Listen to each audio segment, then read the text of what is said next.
Hey, moms and dads, don't you just love when your child reminds you about a school project at bedtime the night before it's due? With Skylight Calendar, you can avoid those last minute oops moments. It visually displays your family schedule in one place with different colors for each family member, so you can eliminate those last minute surprises that upset your kids. Skylight Calendar is a Wi-Fi connected digital display that syncs seamlessly with all your calendars and visually showcases your family's schedule on an HD touchscreen. You can manage events, chores, and grocery lists on the go with the free Skylight app. This is a game changer for families like ours. And your happiness is Skylight's happiness. So if in 120 days you are not 100% thrilled, you can return it for a full refund, no questions asked. This is a great Mother's Day gift. And right now, Skylight is offering our listeners $30 off their 15-inch calendars by going to skylightcal.com/calm. Go to skylightcal.com/calm for $30 off your 15-inch calendar. That's skylightcal.com/calm. You have strong-willed kids who are going to do things that are annoying, irritating, and sometimes just wrong, and you'll be justified in getting angry and correcting them. But I want you to take a different approach this week. I want you to turn what usually separates you from your child into a bonding opportunity to draw you closer.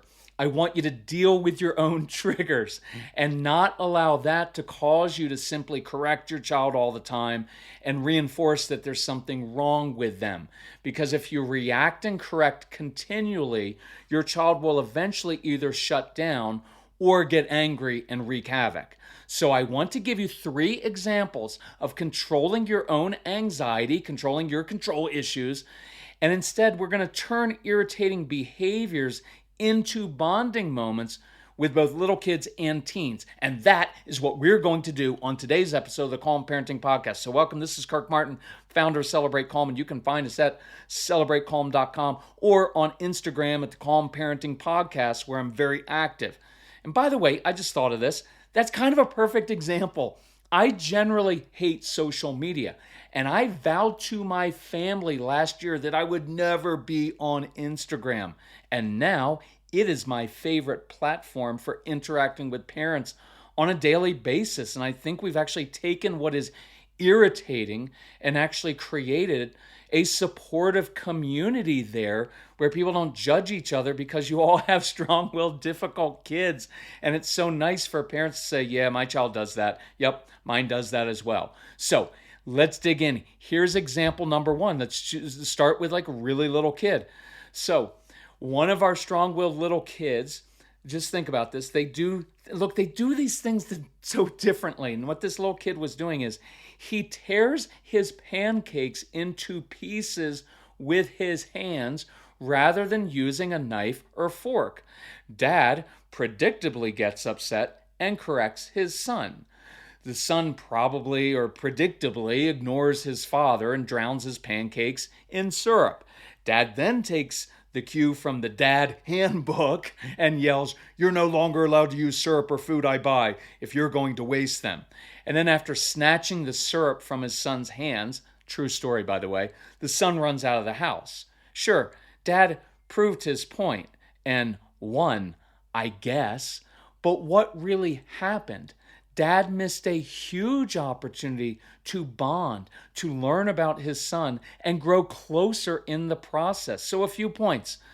1, model the behavior you want your kids to emulate. They will do what you do, just not right now and never on your timeline. By the way, the more you push, the more they will resist. I promise you, when you step back and you give them some space to step up, they will. But it's especially after you stop trying to fix them all the time.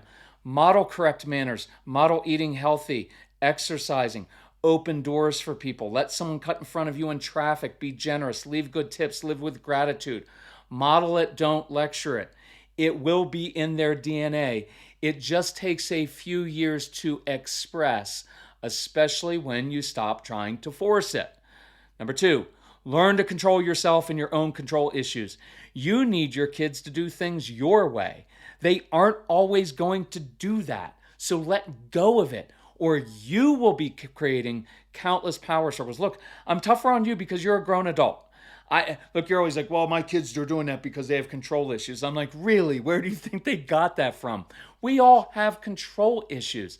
And I'm asking you to stop creating all these unnecessary power struggles and creating, some of you create drama. And there's no need for that. Number 3, you are anxious because you fear your child is going to be tearing his pancakes apart at a business breakfast when he's 28 or when he's at a neighbor's house, and you'll be embarrassed. And I get that. That's a legitimate thing that you feel, that we all do as parents.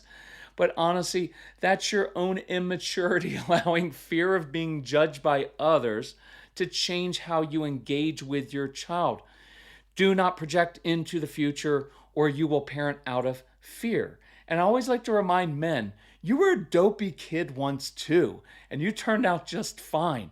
So relax with some of that stuff. Number 4, when you react out of your anxiety and perceived defiance, right? I know as a guy, I thought everything my son did was just defiance. He's just defying me. It's not always. They're just being kids. All that happens is we escalate situations and it never really works. So, number 5, try this script and attitude next time. This is, for some of you, this is going to crush you. You're going to be like, oh, I can't do that. If you're doing that, I want you of all people, I want you to do it. Hey, you know what, son? I never would have thought to eat my pancakes like that. And I know in your head you're like, because it's stupid and it's not right. I get that. Think all the sarcastic and awful thoughts that you want. Just don't say them or act upon them. So you know what, son? I never would have thought to eat my pancakes like that. I'm curious. Does that make them taste differently? Do you like how it feels tearing them up like that? Be curious. And then do the same exact thing. Tear up your pancakes. Look, we're not talking about a moral issue here. We're just talking about a preference and something that a little kid is doing. So tear up your pancakes and say, you know what, when I tear these up, it allows me to soak in more butter and syrup on each piece. That's a cool discovery, Evan. Now notice your child's response to this. I guarantee you that will elicit a smile. And perhaps for some kids, the first time they feel understood or accepted, even though they know they do odd things. And I cannot tell you how important that is for changing the dynamic for some of you in your relationship. That will change behavior more quickly than anything else. So stop fighting everything and enter into their world. You will discover it's a really interesting place, the way their brains work, even if it annoys you. Otherwise, I promise you this is what's going to happen. Dad and son will slowly drift apart. Son senses dad doesn't like him and is never pleased. The chasm widens, and before long, there's hostility. Both sides dig in. It gets ugly, and you'll end up living with regrets. And it usually leads to more marital issues, less sex, more divorce, less money. Number 6, use this as an opportunity to learn about your child's brain and how he or she sees the world. See, because you are too busy getting upset and correcting your child all the time, we miss these clues. He's a tactile kid who probably learns best by manipulating things with his hands. Oh, see, you can use that in a classroom and during homework time to teach him more effectively. This is a sensory kid who likes how things feel in his or her hands. Perhaps he likes to solve puzzles, or he's a visual learner who sees in 3 dimensions and makes different shapes with his pancakes. So maybe you could teach him math and science with pieces of pancakes. Number 7, we talked about this on the last podcast. Bond with your child over things that irritate you. These moments can drive a wedge between you and your child that get really bad over time, or you can have the maturity, the wisdom, and presence of mind to enter in and bond with your child over something that usually irritates you. And when you discover that place, it is beautiful, and you're connected instead of fighting. So I want you to do this more. Look, it's easy to justify being frustrated because you're technically right. But relationships change behavior, not all your lectures. So Mrs. Calm told me yesterday, I wish I had begun drinking AG1 sooner. My stomach has felt so much calmer and I'm more regular. My AG1 in the morning provides some consistency I really crave. And that's one reason I love my AG1. It's an easy, healthy daily routine. No messes, no blenders. We put 1 scoop of AG1 into a bottle of water, shake it up, and start our day with 75 vitamins, probiotics, prebiotics, and whole food sourced ingredients. Check out a special offer at drinkag1.com/calm. Look, I've got more energy, better mental clarity, and AG1 supports my immune health. And that's why I've been partnering with AG1 for so long. Be an AG1 couple like us. AG1 is offering new subscribers a free $76 gift when you sign up. You'll get a welcome kit, a bottle of D3 and K2, and 5 free travel packs in your first box. So check out drinkag1.com/calm to get this offer. That's drinkag1.com/calm to start your day with a win. So we just moved into a new home with no landscaping. So we were thrilled to discover fast-growing trees. They take the hassle out of creating your dream yard. No more wasting your weekend driving around, being overwhelmed by big garden centers that don't have what you want. Fast Growing Trees is the biggest online nursery in the US with thousands of different plants and over 2 million happy customers, including us. Get your plants delivered directly to your door in just a few days. Their Alive and Thrive guarantee ensures your plants arrive happy and healthy. Plus, you get support from trained plant experts on call to help you choose and care for the right plants. This spring, Fast Growing Trees has the best deals for your yard, up to half off on select plants. Plus, listeners to our show get an additional 15% off their first purchase when using the code CALM at checkout. That's an additional 15% off at fastgrowingtrees.com using the code CALM. fastgrowingtrees.com/calm. Offers valid for a limited time. Terms and conditions may apply. Okay, example number 2, slightly older child.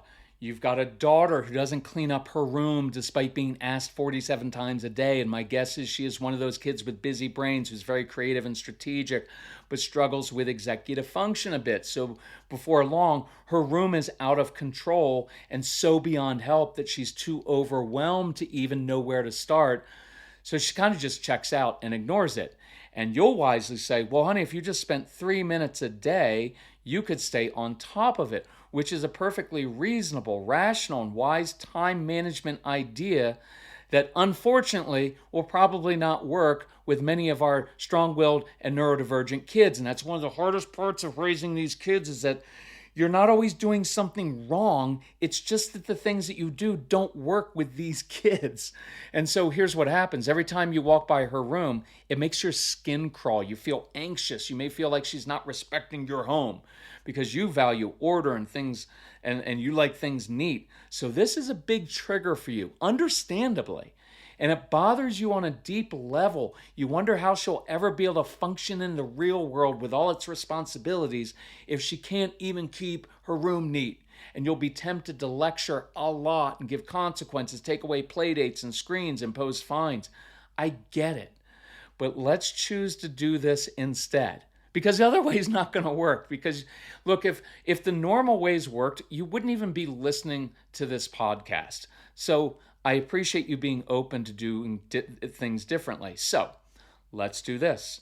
I want you to go in happily with a smile on your face and do a good, not perfect job organizing her room and cleaning.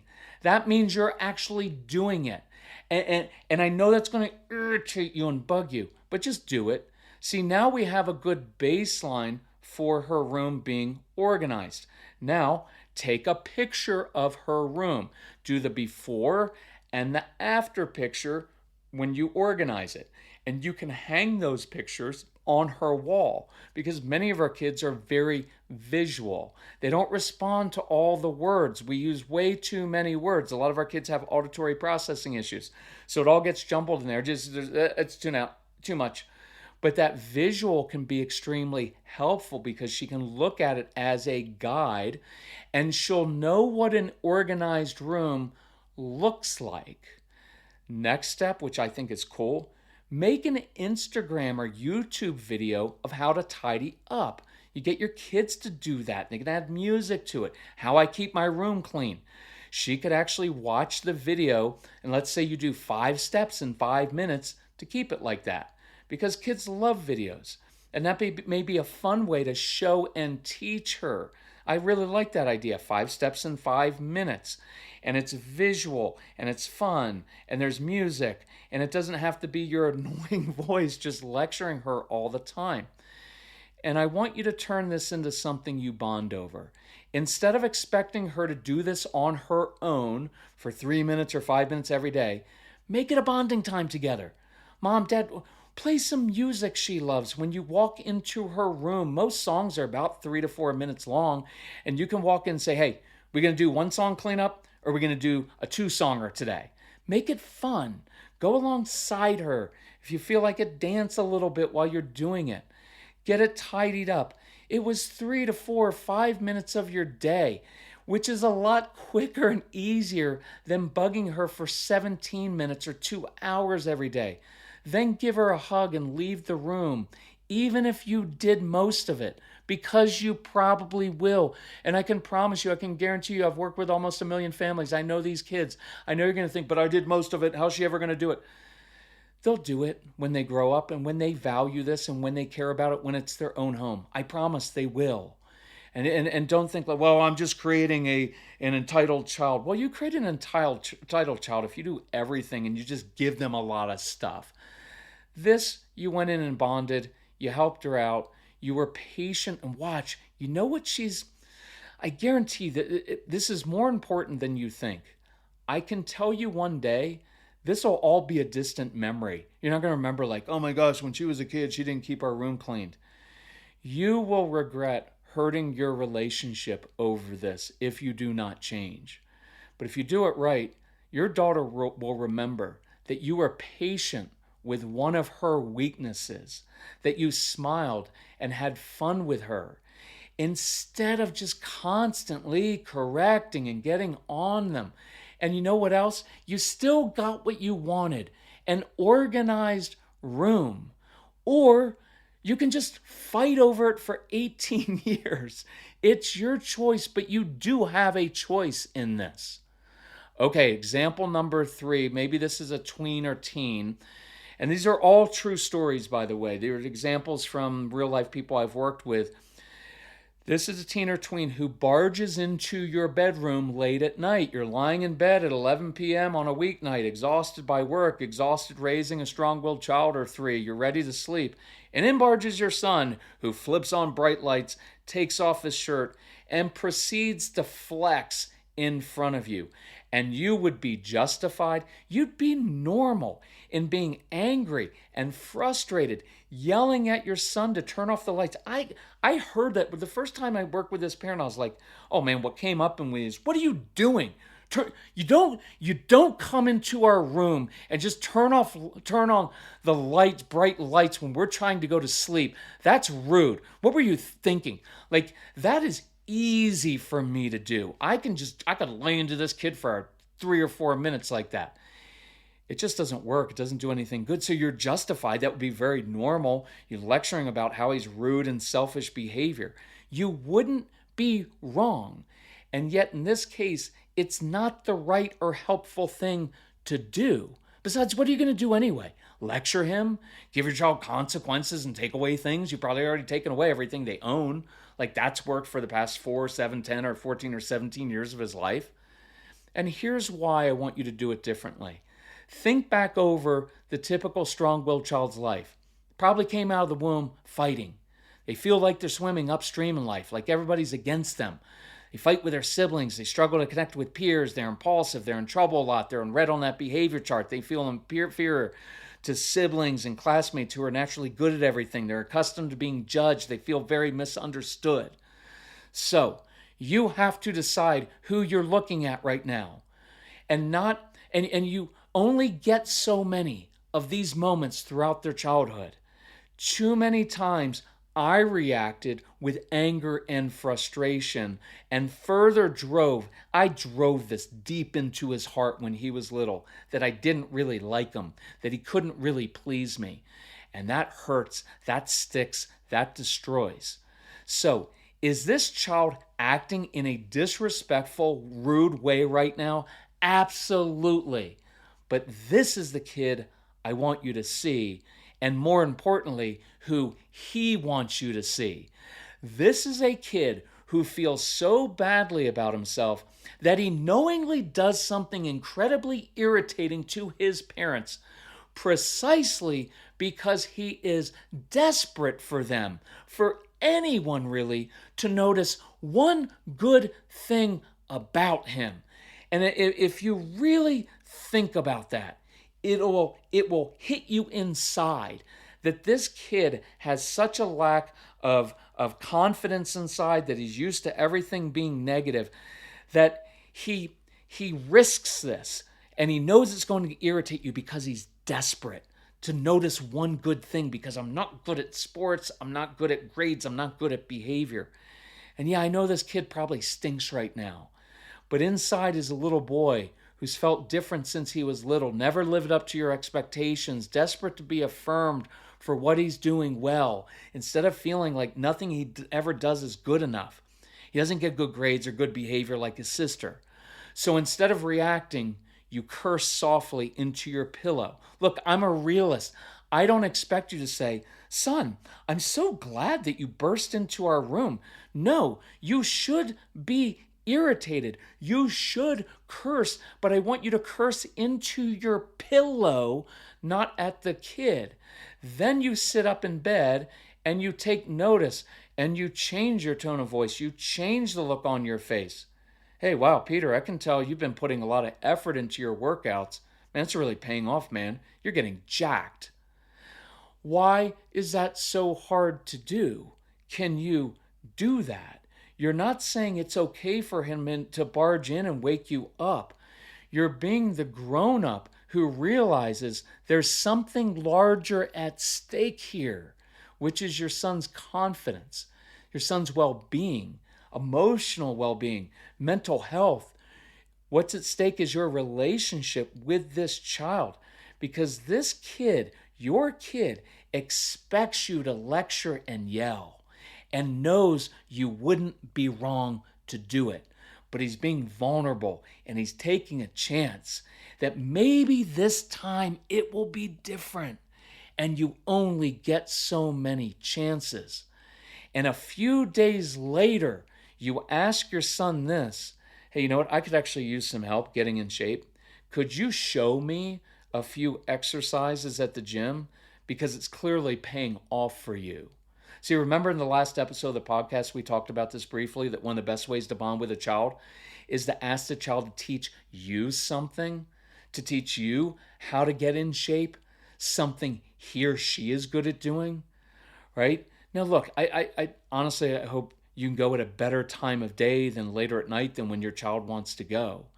But who cares? If you lose a little sleep and you go work out at 8 o'clock or 9 o'clock, or look, heck, with some of your kids, with some of your teenagers, going out with them at 10 o'clock at night, it is an incredibly great bonding opportunity to do now and then. So if you lose a little sleep and you go work out late, even if it's not when you like to work out. Look, I like to work out in the morning. I don't even like working out in the afternoon. I would hate going out with my son to the gym or down in the basement, in the gym basement at 9 o'clock or 10 o'clock at night. I would hate that, as you should. But I guarantee you, if I did it, it would be worth it in the long run.